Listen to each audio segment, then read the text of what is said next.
The Electricity and Energy Minister Kgosientsho Ramokgopa is giving his regular update on the implementation of the Energy Action Plan. Let's take you there live and listen in. We are going to resolve this problem collectively. We think that it's particularly unhelpful for us to soil SALGA and to say that people who don't have a common appreciation of the nature of the problem. So what we have taken, an approach we are taking is more constructive, to say these are the solutions that we are proffering. We really want to engage with SALGA. We know that there's been some work that they've been doing. We are going to cooperate, collaborate with them to find an enduring solution. And then it must be rules-based on how we are going to do that, the pricing and the tariff framework. And this is where the role of NERSA is indispensable. I want to emphasize. NERSA is indispensable to the resolution of this question. As an independent authority, they've got a duty to protect the consumer. They've got a duty to interrogate the proposed tariff increases from Eskom and also from municipalities. The plans that they have to present to NERSA are important for the purposes of NERSA arriving at an objective determination. So what we're going to do is not to pressure NERSA, but is to work with NERSA. And also what's going to be particularly unhelpful is for other actors in the space to think that they can carve out a space for themselves to provide for the more affluent areas at the exclusion of poor areas. So that ill discipline will not be allowed. So it's important that we are able to determine the parameters, the exuberance and enthusiasm of other non-state actors to play in that space, I think must be arrested, so that we allow NERSA an opportunity to define that framework. It is important that I make this point because a lot of people at home might not have this appreciation. Municipalities use the principle of cross-subsidization for them to be able to discharge and prosecute their responsibility.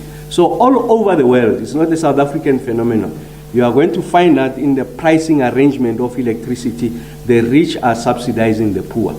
So a situation where you have a dispensation where people want to take more affluent suburbs and leave, if you like, the poor to municipalities and Eskom is unsustainable.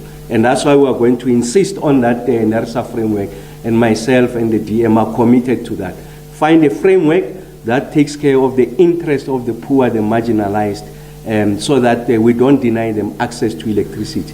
Protect the interest also of the affluent, because we can't get to a situation where the pricing structure is such that it becomes unaffordable over time. But also protect industry so that they become more competitive, or they don't become competitive as a result of the pricing structure. And that's a situation that we are seeing, and that's going to undermine the growth of the South African economy. So I want to say to the viewers at home, industry and everyone, the poor who have been experiencing this load reduction, we will work with the municipalities. We know what you are going through, and it is our collective intention to resolve this question. And then let me just do a reflection on the performance, and I'll go deeper into some of the questions that we seek to answer, myself and the DM and the collective of the players in that ecosystem. Before I do that, just to say the following, that Mr. Ngumalo and the team, Mr. Marukani, the Eskom team, have done exceptionally well. So over the past week, what have we seen as a trend? And it appears to be sustained now.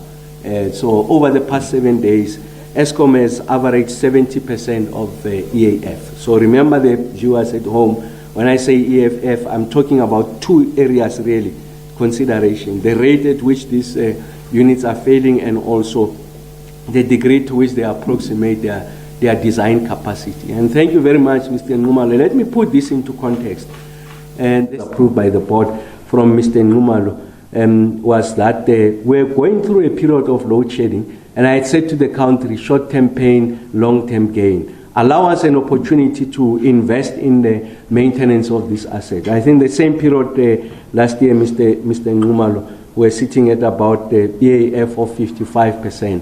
And if you look at where we are, it's a 15 percentage point increase from where we are the similar period of last year.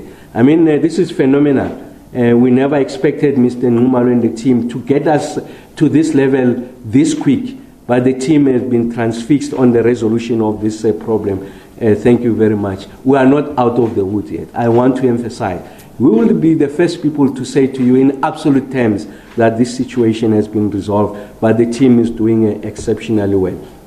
And of course, on the 23rd of July was a day to celebrate. To celebrate because for the first time, I think since 2018, we had the availability of 35,000 megawatts plus. And this, the last time we had seen these numbers was on about 6 years ago, the 16th of July, 2018. This is phenomenal. And it's a confirmation that this strategy as adopted by the board is working, and we are going to stay at it and ensure that we are able to continue to deliver the kind of performance that is required. And then there are stations that have shown stellar performance. I did make the point that part of the work that Mr. Ngumalo and the team are doing is to do an examination station by station, generating unit by generating unit. That's how meticulous Mr. Ngumalo and his team of power station managers and the men and women at Eskom are doing. Now we've seen that we've got about 6 power stations whose EAF is above 70%. Kusile and Midupi, you expect them to be in that category because they are some of our newest power stations.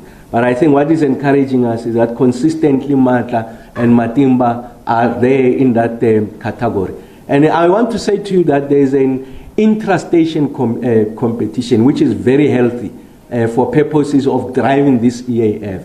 So the station managers themselves, very exemplary in how amongst themselves they share experiences, because your Matla, your Matimba station managers will exchange notes, if you like, with other station managers on how best to achieve this kind of performance, of course, led by Mr. Ngumalo. So thank you very much, Becky, for the excellent work that you are doing, my brother. It can be overemphasized, and thank you very much. And then there's an additional 4 power stations whose EAF is above 60%. Of course, Letabo is in there. They'll be very upset with me if I don't mention them. I want to speak up Grootvlei for special mention. It's one of the oldest power stations, I think close to 50 years or so. So what the Grootvlei shows to us is that there's no relationship between age and performance. So you can be old and still perform. I'm talking the power stations, so there's no relation. Don't get too excited there. Yes, you will need other assistants to perform at this level. But these stations are doing very well. So what's the message I'm conveying? Is that we are beginning to undermine that argument that the older you are, you simply can't perform. I'm talking about the stations. And we are seeing the kind of performance that we are seeing. I make the point that when I went to Ndrina, when I was appointed, I think there were only 2 lights on. Those who understand power station, the light simply means when the light is on, it simply means that that unit is performing. When I went to Ndrina this time around, they had about 5 lights on. The work that the team is doing, the phenomenal work led by Mr. Ngumalo. And then there's also the UCLF, important. When the Eskom released its winter outlook, Mr. Ngumalo and the team said the following to the country. They say, on the back of the performance that we are experiencing, and remember that they released this around April of this year, March, April of this year. Mr. Ngumalo and the team and say, on account of what has been the performance, because remember they track historic performance, they are not necessarily talking about what the projections are going into the future. So they take a conservative approach. They generated 3 scenarios. I want to isolate their most optimistic scenario. Mr. Ngumalo and the team said to the country, Mr. Marokani and the board, that on the optimistic scenario, we are foreseeing that if we were to have the amount of units failing, their aggregate megawatts of failure being 14,000 megawatts, we are not going to see load shedding in winter. So that's what our best case scenario. Look at what they've done. What they've done is that we are experiencing now, past 7 days, we are at 9,000, below 10,000. So we are 4,000 better, at least on account of the past 7 days. 4,000 better than even our most optimistic case. And that's why that 123, 24 days of no load shedding, 89 of those days is during winter. That's phenomenal. So I think it's important that you have that appreciation, because that's when you have a peak demand. Even during the coldest period across the country, not necessarily isolated to the Western Cape, we did not see the levels of load shedding. Let me put this number into perspective. This 9,800, that's the total losses at any given time.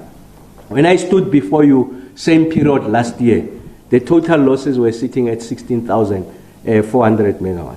So what the team has done, they found an additional 7,000 megawatts. So by any measure, that's phenomenal. And that's why I'm saying that the work that Mr. Nxumalo, of course, led by Dr. Mteto and Mr. Marokane have done, it's phenomenal. It's beyond our own expectations. So what we are expecting of them is to sustain that.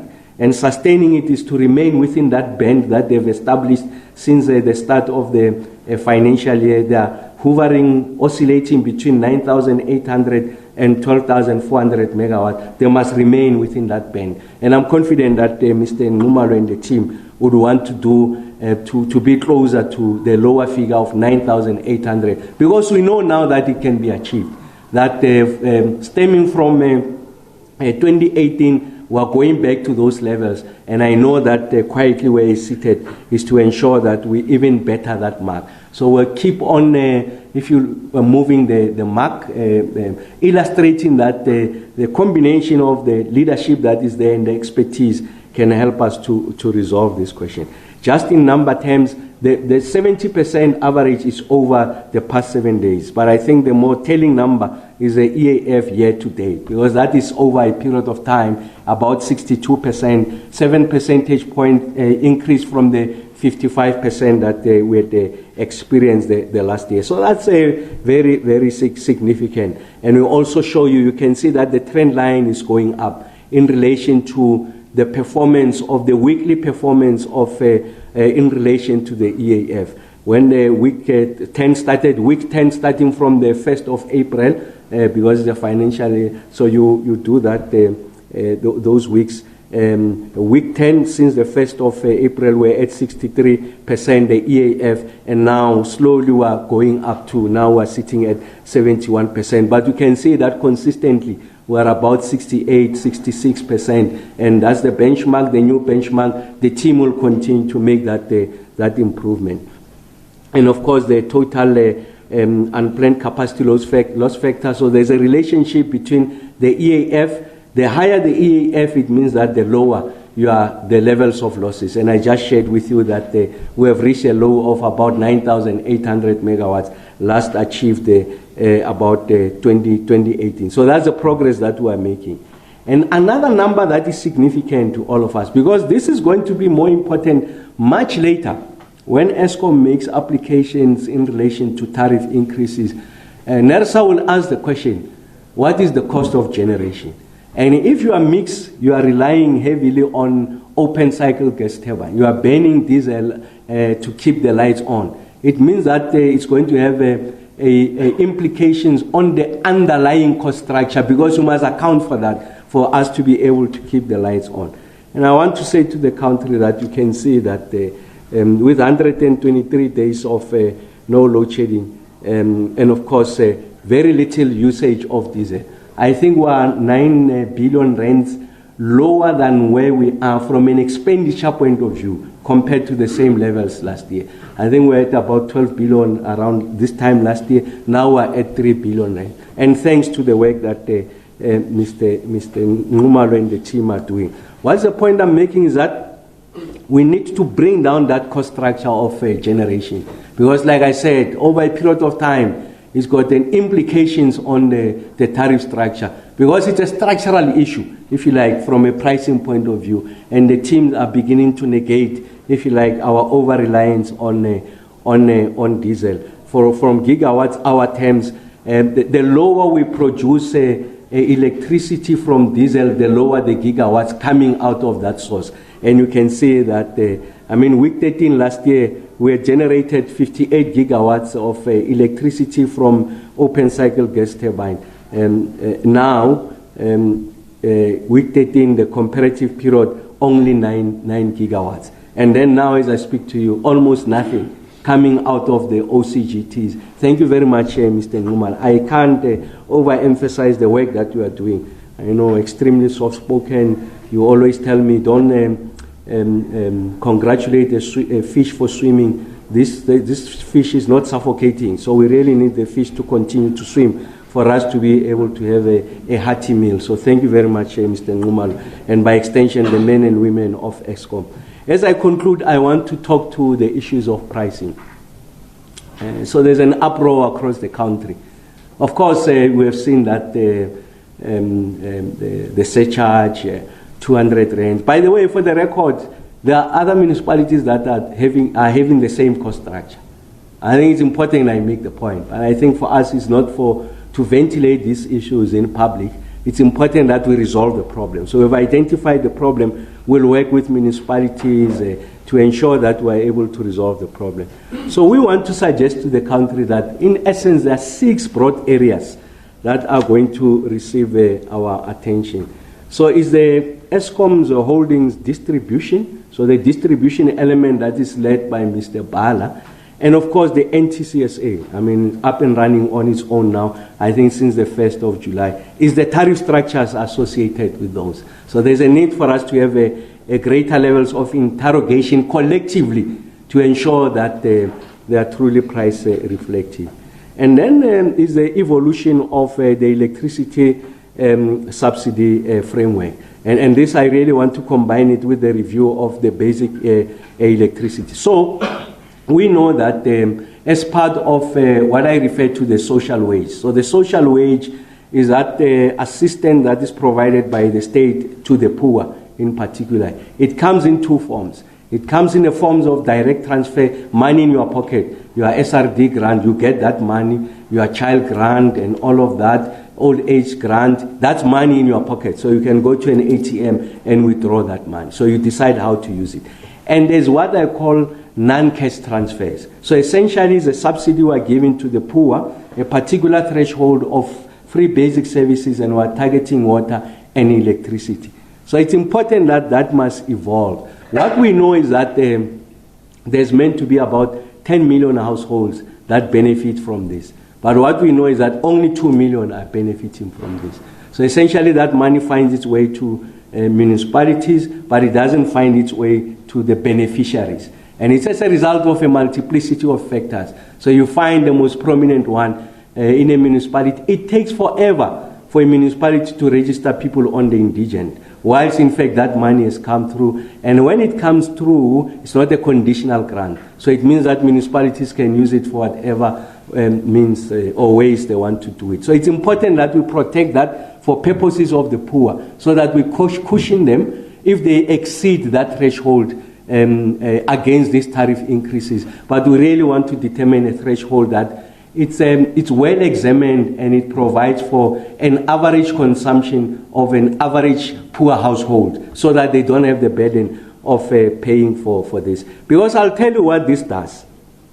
On the one hand, you are giving them old age pension grant, you are giving them a child grant, you are giving them the SRD. So that's a cash transfer, it's in their pocket. So we say, I'm helping the poor. On the other side, you are taking it back through these tariffs. So you are negating the impact of the social wage. So it's important that we address that. And I did make the point that the people that are devastated the most. So you will not find this load reduction in your suburban areas, because the municipalities have got interventions for credit control. You find it in poor areas.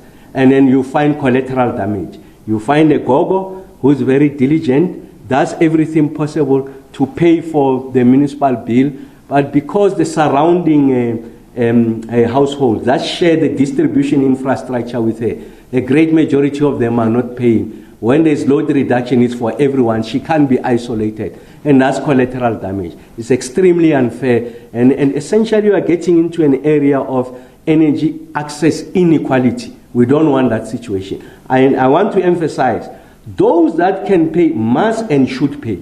It's very important. So you have public servants, middle to high income earners. They are hiding behind the poor the same rhetoric, the same voices. No, this is, we can't afford, we accept that, we'll protect the poor, those who can pay have to pay. And like I said, we'll work on that pricing formula. And then the other area is around the distributed generation in the context of distribution industry reforms. So I think that we are going to eliminate that element of having to account for, if you like, the transmission line, the long lines, because it's a distributed generation. So if you like, the kind of reticulation that is required essentially is isolated in that area. Of course, there's connectivity for you to have a complete system. So I'm just saying, in the context of an evolving energy supply environment, you also need to take into account these issues. And like I said, we need to review of the annual tariff increase methodology. There is a number of variables that sits there.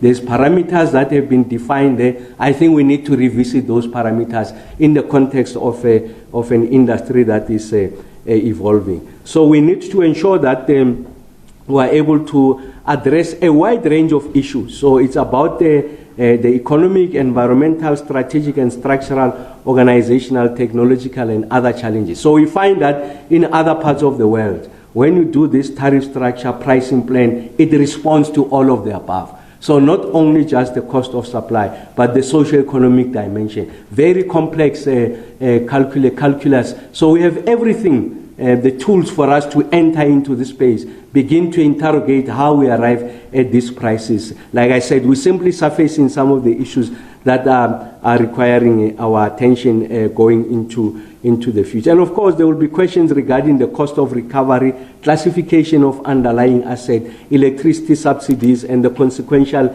impacts of efficiency, equity, and sustainability. I'm raising these are the key questions in the context of unbundling. So when you say I've unbundled the transmission, I'm working on distribution, I'm working on generation, you must address these issues of cost recovery and the underlying costs associated with all of these elements that constitute the totality of energy reticulation in this country. And what unbundling is going to help us to do is the transparency of that pricing, and we'll be able to interrogate it further so that you don't burden the end consumer as a result of the inefficiencies that are built into this behemoth. So it's important that we're able to address it. Like I said, the review of the energy pricing policy is imperative for setting a clear pricing policy and for industry and for NERSA to implement. So fundamentally,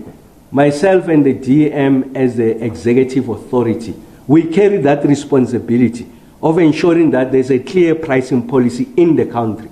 And on the back of that, you develop that methodology, and that methodological approach then is given to NERSA to make that determination. So NERSA is indispensable. NERSA will not be pushed. We'll work with NERSA as an independent body. But fundamentally, that problem sits here on pricing policy. So because NERSA simply execute against your pricing policy and they determine the parameters for tariff review. And when Eskom and any other player submits, is on the back of the policy that then gets to be codified in the form of a methodology, and they use that methodology to make a determination. So it's not a NERSA problem. It's a policy articulation problem. And ourselves, Eskom and all the players will make sure that we address that. NERSA will not be pushed. NERSA will not, it's not going away. I really want to make the point, because there are other non-state actors who want to come into the space, nitpick on what they want to do. No, that won't happen under our watch. We're going to protect the sovereign interest, protect the poor, protect the interests of Eskom, protect the interests of industry, and by definition, the interest of business in its totality. I think it's important that I make that. So it's important that that electricity pricing policy that we are working on with the DM, it seeks to strike a balance. So this is an important part. It's an important part and very complicated. We want to strike a balance between providing affordable electricity tariffs for low-income consumers.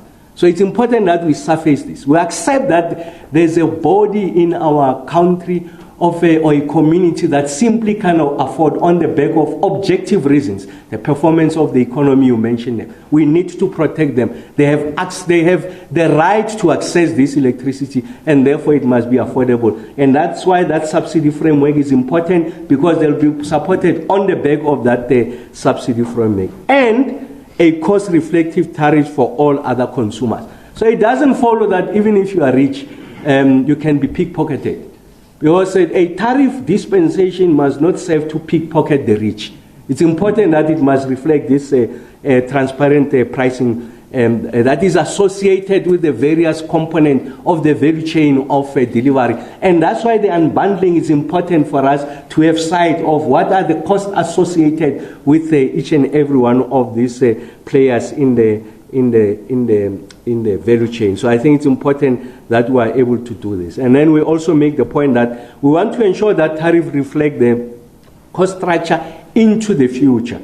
The multi-year price determination methodology for municipalities and the Eskom retail tariff structural adjustment methodology needs to be evolved. So, of course, now the requirement, I think it's a 5-year, Treasury says a 5-year outlook. But we know in that 5-year there's going to be, the rate at which there is a new innovation, this industry is evolving rapidly. So we need to find what is essentially the right, if you like, horizon for us to make this determination. Like I say, I'm surfacing the issues that are confronting myself and the DM and the industry. We have every intention of addressing those. So an integrated national subsidy framework in line with the electricity pricing policy is required. And this is really targeting the poor. There can't be an arbitrary taxation. So someone can wake up tomorrow and say, I'm introducing this and that surcharge. It must be justified. And there has to be clarity from the electricity pricing policy. Exactly what is that for? So if there's that for the cost of the network, we ask the question, how old is the network? Have you not defrayed the cost? Are you replenishing the network for you to justify an additional cost? Those questions must be answered, but they must be answered within a particular framework. And this will address the issues of equity, prevent unintended subsidies, and promote a fair distribution of costs. So essentially, you introduce a surcharge in lieu of you having lost your revenue stream, because the rich have really taken on board the incentive offered by National Treasury. They've installed rooftop solar solution inverters. They are consuming less. Your projection on income is undermined by the fact that people are paying less because of behind-the-meter intervention. Now you want to recover that losses from someone else. So essentially it will be the poor now who are subsidizing the rich. It can't happen that way. And also you can't subsidize the affluent for taking advantage of our resources for them to self-generate. And that's why I'm saying it's a complex calculation that requires our attention. I've made the point, approximately 14% of the households are neither connected to the grid nor supplied with electricity via off-grid solution. One of the action that Mr. Bala is working on, I did say we need to rethink that that grant that is meant for universal access, to ensure that, and Eskom is already doing that. You have non-grid solutions. So you don't need the Eskom wires, the municipal wires. You can have a non-grid solution. Eskom is doing that. So how best do we ramp that up? Because what that does, using cheaper forms of generation, you are able to guarantee supply to the poor, and then you are removing the risk of them not paying of Eskom, of municipalities, and we are in a good space, and that's a clean forms of generation. We know that in 2019, 10 million houses were funded by the national budget to receive free basic services, if you like. However, only 2 million received this subsidy. So that's the point I'm referring to. So how best do you protect the poor? So we know that there's that allocation. So how best do you use that allocation to make sure that it reaches the poor? So your traditional forms of subsidy should be rethought. And that's why Mr. Bala and the team, those non-grid solutions can be used to repurpose this funding for us to accelerate the rollout, and essentially don't carry the burden of a monthly subsidy, because they are generating from from renewable sources, and we are able to address this situation going forward. And furthermore, we want to make the point that electricity consumption levels have changed significantly since the 50 kilowatt hour monthly allocation was determined in 2005. The current allocation is insufficient and warrants reviewed, tied into off-grid solution. What's the point we're making? About 19 years ago, we introduced these free basic services. The threshold was 50 kilowatt hour. But we know that this now is insufficient. But that policy has not kept up with what the economy determined. But also I've made the point of off-grid solution. So it could be the case that if we roll out aggressively this off-grid solution, this 50 kilowatt hour is still sufficient, or in fact, the assumption is that you are tied to the grid. If you are tied to the grid and we buttress that with other solutions, it could be the case that the 50 kilowatt hour is sufficient or is even more than what people need. And in that instance, we are able to protect the poor going forward. So I really want to make the point that we're doing everything possible to ensure that we are able to address this situation, and that the tariffs currently recover fixed costs through a variable charge imposed, a revenue risk for the utility, and increases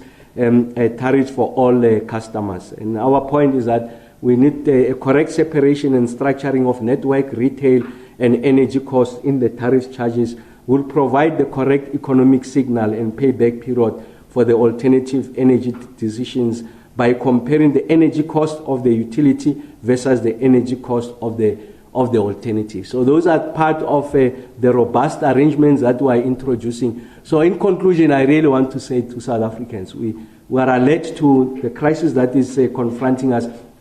I'm characterizing it as a crisis because we have reached those conditions of we don't have energy access parity, there's significant inequality, and the poor are finding it very difficult, and their disposable income is eroded. There's energy poverty on that front. And in fact, the middle class is also finding it very difficult. They have to make very difficult choices of how they spend their money on. It's eroding their quality of life. We are aware of this. We are going to attend this within a particular discipline. We are going to set the framework. We can't allow other non-state actors to come into the space and undermine the work that we are doing. We are going to introduce that discipline. NERSA is going to be key. Eskom is key. SALGA is key. Communities are key in us finding this solution. I really want to say to you that we are confident that working with municipalities and all the actors, we are going to find this solution and ensure that the tariff must reflect all the costs, regardless of who is responsible to build the infrastructure. Thank you very much, Tiki.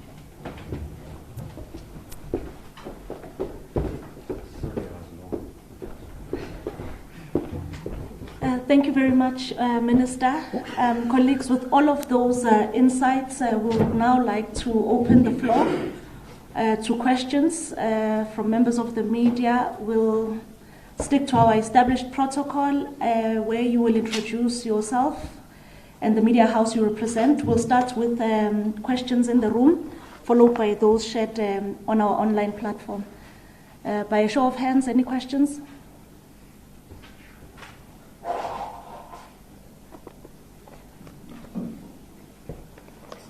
Minister, thank you very much for your time. Zola Sholan from Newsroom Africa.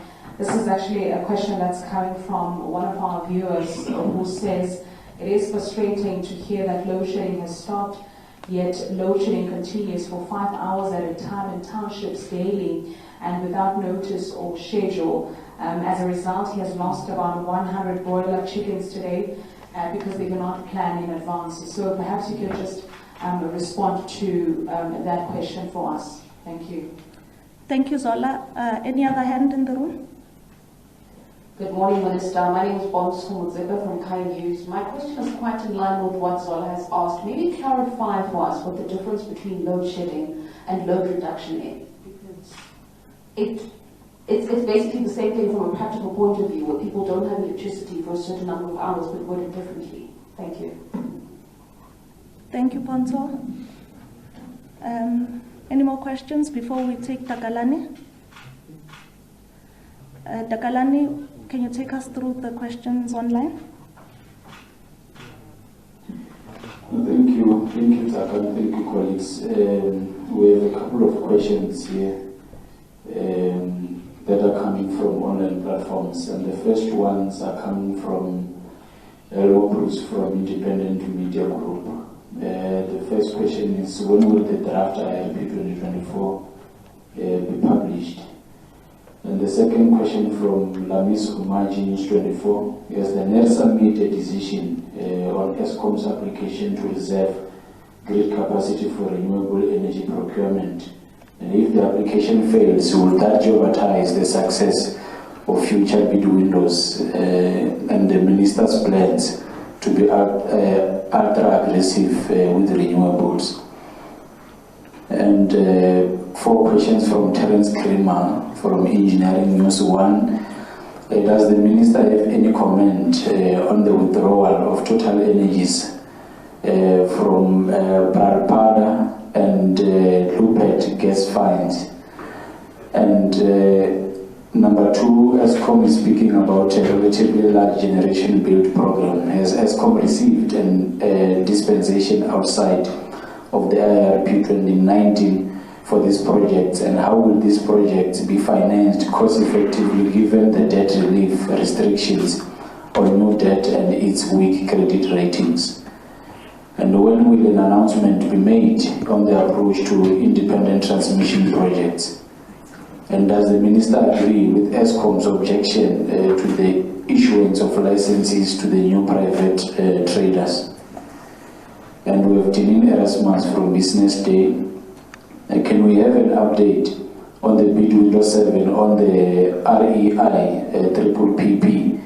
And will the bid submission deadline be extended again? And how many bids have been received? And when will the winning bidders be announced? And will there be a bid window 8 this year? And Chris Yelan from Business Intelligence. Please, can the minister provide some indication on when the IEP and the IRP for electricity be finalized to ensure alignment? And does the Department of Electricity and Energy intend to finalize the IEP before finalizing the IRP for electricity? And Chris Yeland again, please, can the minister comment on whether the success and timelines for the procurements under the IPP Office bid window 7 may be impacted by NERSA's recent rejection of Eskom's application to give preferential access to the grid for public procurement? And Miriam Isa from EE Business Intelligence. When does the minister expect the respective roles of the Minister of the Department of Mineral and Petroleum Resources and the Minister of Energy and Electricity to be clarified? And will the DMPR Minister be retaining responsibility for the full upstream, midstream and downstream value chains of liquid fuels? And it is noted that the DMPR Minister Mantashe delivered a budget vote to Parliament for the old DMRE, combining minerals, liquid fuels, energy and electricity, as opposed to having separate budget votes for the new DMPR and Department of Electricity and Energy. And when does the minister foresee that the separation and operationalization of the new DMPR and DOEE will be effected? And Terence Kramer from Engineering News, where is the Department of Energy and Electricity be located, and how many staff will be moved from DMRE to the Department of Electricity and Energy, and who is the DG, and when will a permanent DG be appointed? And the following question is from Lamis Omaji from News 24. The question is, the recent PCC State of Climate Action Report warns that South Africa will not be able to meet its 2030 climate commitments if there is delayed coal decommissioning. will the Electricity and Energy Department consider this report, which also notes government's contradictory policies hindering climate action in future energy planning and the finalization of IRP 2023? And the last two questions from Helmo. How many hours of pumped storage were used in the past reporting week, and what is the percentage increase in the coal consumption for May and June? Thank you.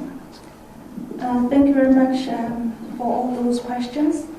I think we'll start with Mr. Bala, who will touch on briefly on the load reduction, and then he'll hand over to Mr. Ngamalo on the pump storage, the usage, before handing over to the Minister for the rest of the questions.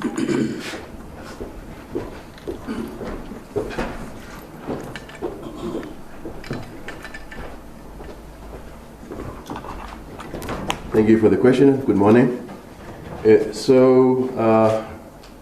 question was, what is the difference between load reduction and load shedding? I think the Minister has tried to, has done a good job in explaining the difference.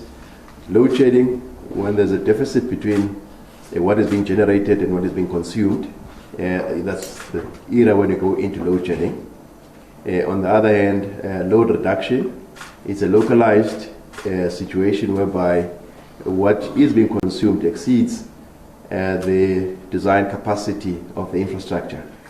That is load reduction. So as responsible license holders of distribution licenses, it is our job to protect the infrastructure, because the alternative is for us to allow the infrastructure to be overloaded to the extent that it goes up in flames, which then results in extended periods of outages.